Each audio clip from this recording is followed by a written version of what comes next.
নমস্কাৰ, মই ৰঞ্জন চৌধুৰী। আপোনালোকে ইতিমধ্যে গম পায় যে IPL-ক লৈ যোনটো জুৱা হয় নহয়, এই জুৱাৰ যিবিলাক মানে চৰ্দাৰ হয়, মেইন চৰ্দাৰটো দিল্লীত বহি আছে বাৰু। মই সেইটো পিছত ক্লিয়াৰ কৰি দিম। ছুটি ভিডিঅ' শেষলৈকে শুনিব। তো এই যে জুৱাৰ যিবিলাক কৰি আছে কাৰবাৰটো, তো সেইটোক লৈ মানে মূলতঃ তিনিচুকীয়াত মানে ED এনফৰ্চমেণ্ট ডিপাৰ্টমেণ্টে, কাৰণ অতদিনেতো খালি ED আপোনাৰ বিৰোধী দলৰ নেতাবিলাকৰ ঘৰতে হয়। তো দুটা একেবাৰে খুব মানে ওচৰা ওচৰি ঘটনা। অসমত EDৰ হ'ল হানা দিছে তিনিচুকীয়াত যিকেইটা মানে অনা অসমীয়া আমাৰ সেই বেপাৰী আছে জুৱাৰ লগত জড়িত।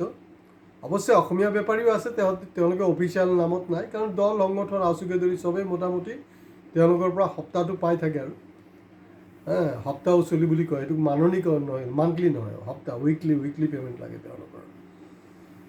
তো এতিয়া কথাটো হ'ল যে ক্ৰিকেট ইণ্টাৰেষ্টিং গেম হয়, কিন্তু তেনেকুৱা কোনো নজিৰ নাপাব আপুনি যে অলিম্পিকত টপ হৈছে কিন্তু আকৌ ক্ৰিকেট খেলি আছে। দুটা কিন্তু পেৰেলালি নাই। ৰাছিয়া হওক, চাইনা হওক, আমেৰিকা হওক, যি হওক, নাই কিন্তু এইবিলাক আমাৰ যি থাৰ্ড ৱৰ্ল্ড কাণ্ট্ৰি আছে তাতে সেইবিলাকৰ বস্তু পাব, য'ত মানে ব্ৰিটিছৰ গোলামী আমি খেলিছোঁ। কাৰণ ইকনমিকেলি আমাৰ কাৰণে ভায়াবল নহয়, কিন্তু যিবিলাক দুই নম্বৰী কৰি আছে তাহাঁতৰ কাৰণে ভায়াবল। এতিয়া আহিছে আপোনাৰ IPL জুৱা। তো মোৰ প্ৰশ্নটো হ'ল যে খুব চিম্পল, যে এই যে EDয়ে যে ৰেড কৰিলে, মানে এনেকুৱা এটা লাগিছে যে 4 মে'ৰ পিছত IPL খেল হ'ল, তাৰপিছত ঘোটালা হ'ল, ঘোটালাৰ পিছত ED আহি তিনিচুকীয়াকে ধৰি অসমৰ বিভিন্ন ঠাইত ৰেড কৰিছে। সেইটোতো নহয়, IPLটো ইয়াৰ আগতো হৈ আছে, একদম বঢ়িয়া বজাৰ হৈ আছে IPLৰ ক্ৰিকেটৰ। কিমান ল'ৰা ছোৱালী সৰ্বশান্ত হৈছে, পৰিয়াল বৰবাদ হৈ গৈছে। মানে আগত কি হৈছিলে, আগত ধৰি লওক আমি যেতিয়া ক্ৰিকেট চাইছিলোঁ, কোনোবাই যদি হাৰি গৈছে মানে একদম এক্সপেক্টেশ্যন মতে ৰান কৰা নহয়, খঙত কি কৰে নিজৰ টিভিখনকে ভাঙি দিয়ে, বা যাৰ ঘৰত টিভি নাই সি ৱালত ধৰ্মেন্দ্ৰৰ নিচিনা ঘুচা এটা মাৰি দিয়ে, তেনেকুৱা এটা পজিশ্যন। কিন্তু এতিয়া নহয়, এতিয়া চব ছেটিং। তো এই যে মেটচ ফিক্সিং যোনটো ৰাহুল গান্ধী কৈ থাকে, মেটচ ফিক্সিংটো ক্ৰিকেটৰ জগতত কেতিয়া ষ্টাৰ্ট হ'ল?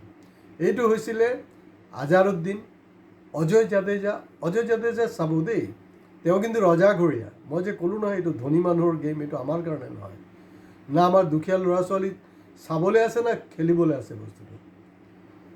ৰজাঘৰীয়া মানুহ, গুজৰাটী হয় তেওঁ, কিন্তু চায়ৱালা নহয় দেই, একদম ৰজাঘৰীয়া মানুহ তেওঁ।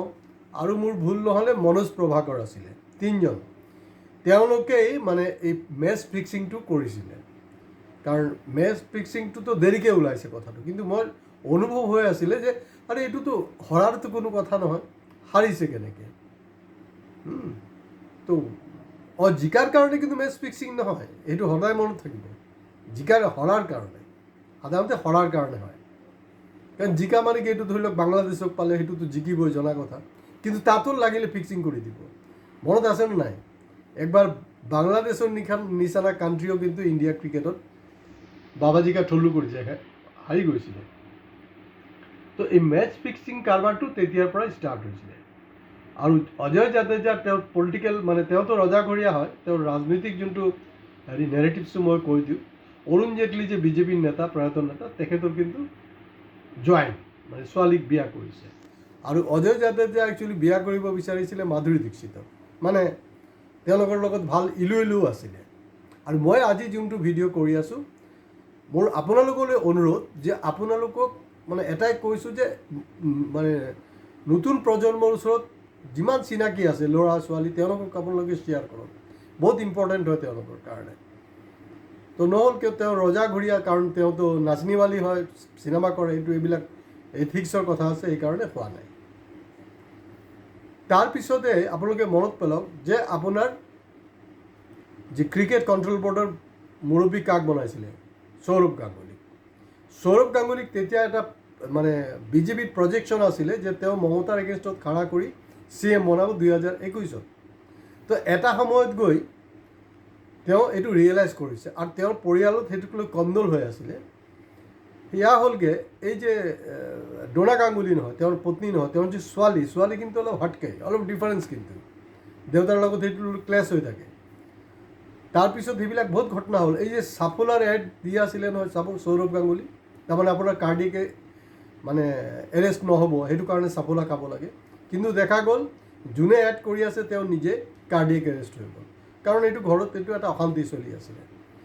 আৰু ছোৱালীয়ে কৈছিলে যে তোমাক মহৰা বনাইছে, তুমি এইবিলাকত যাবই নালাগে। মেইন মুৰব্বী বনাইছিলে সৌৰভ গাংগুলীক, সি আছিলে ৰাণাৰ। আমাৰ জয় শাহ কোন হয়? অমিত শ্বাহৰ ল'ৰা। অমিত শ্বাহ কোন জানে? তো পৰিবাৰবাদ কোনে কৰি থাকে বিৰোধীৰ এগেইনষ্টত, কিন্তু পৰিবাৰবাদ কিন্তু তাতে আছে। অমিত শ্বাহৰ ল'ৰা যদি জয় শাহ যদি এইটো লয় মানে পাৱাৰটো পাই যায়, তেতিয়া কোনো প্ৰব্লেম নহয়। তো এটা ষ্টেজত গৈ তেওঁ আঁতৰি আহিলে গ'ল। এতিয়া একচ্ছত্ৰ যোনটো হেৰি আধিপত্যটো কিন্তু হেৰিত মানে মোটামুটি গুজৰাট যোনটো লবি আছে, বেপাৰী যোনটো লবি আছে, তেওঁলোকে নিয়ন্ত্ৰণ কৰি আছে গোটেই গেমটো। মৰি আছোঁ কোন? আমি। সৰ্বশান্ত হৈ গৈছে।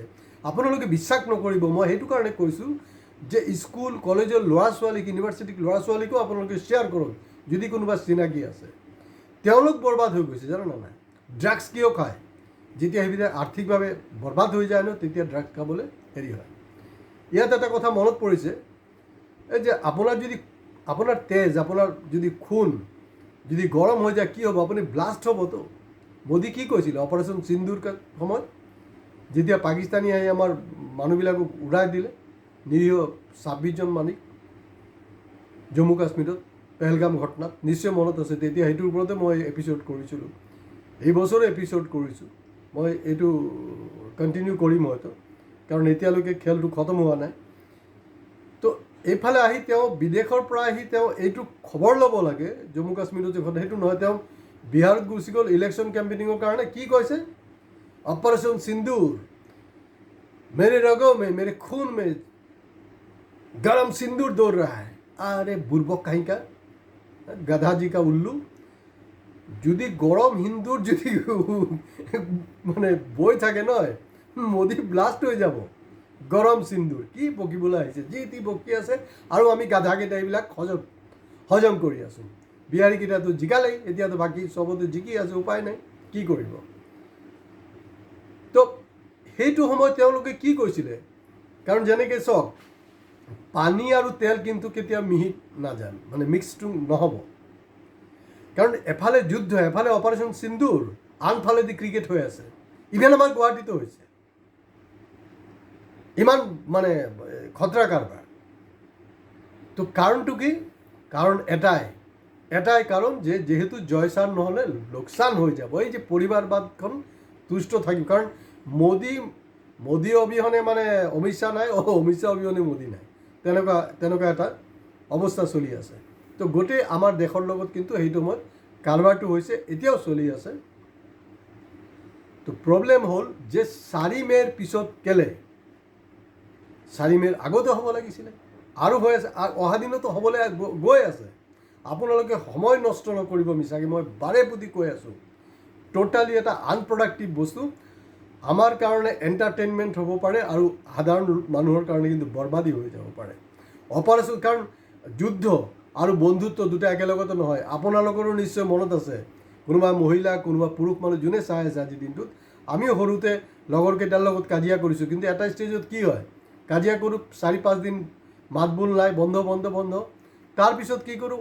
ব'ল দোস্ত একেলগতে খেলোঁ, আৰু বাদ দে যি হ'ল হ'ল। তাৰমানে এটা ষ্টেজত গৈ, এইটো হিউমেন চাইকলজি, যেতিয়া মোৰ পজিশ্যনটো শান্ত লাগে, তেতিয়া আৰে এইফালে গৰম খুন বেহৰাই, আৰু এইফালে আকৌ খেল। গতিকে ক্ৰিকেটটো একদম টোটালি এটা ব্যৱসায় পৰিণতি হৈছে। আৰু এইটো গোটেই ক্ৰিকেটটো আপোনাৰ মানে বম্বে নহয়, এইটো একচুৱেলি গুজৰাট লবিয়ে এতিয়া চলাই আছে, আৰু চূড়ান্ত জঘন্য কাৰবাৰবিলাক হৈছে। সেইটোত যাতে নতুন প্ৰজন্ম নাযায়, নতুন প্ৰজন্ম এআই, নতুন প্ৰজন্ম নতুন বিজ্ঞানৰ কথা বহুত কিবা শিকিবলৈ আছে। আপোনালোকে প্লিজ ভাল পাওক বেয়া পাওক, মই যি আমাৰ ছাত্ৰ ছাত্ৰীবিলাক আছে অভিভাৱকৰ হৈ মই কৈ আছোঁ যে তোমালোকে এই ভুলটো নকৰিবা। ওলাই অহা ক্ৰিকেটৰ বাহিৰতো কিন্তু আৰু বহুত কথা আছে। আৰু এটা বস্তু মনত থবা, আজি কবদি যিমানকেইটা দেশ অলিম্পিকত চেম্পিয়ন হৈছে নহয়, টপ হৈছে, নাম্বাৰ 1 হৈছে, সেই এটা দেশতো কিন্তু ক্ৰিকেট নেখেলে। আজি ইয়াতে শেষ কৰিছোঁ। নমস্কাৰ।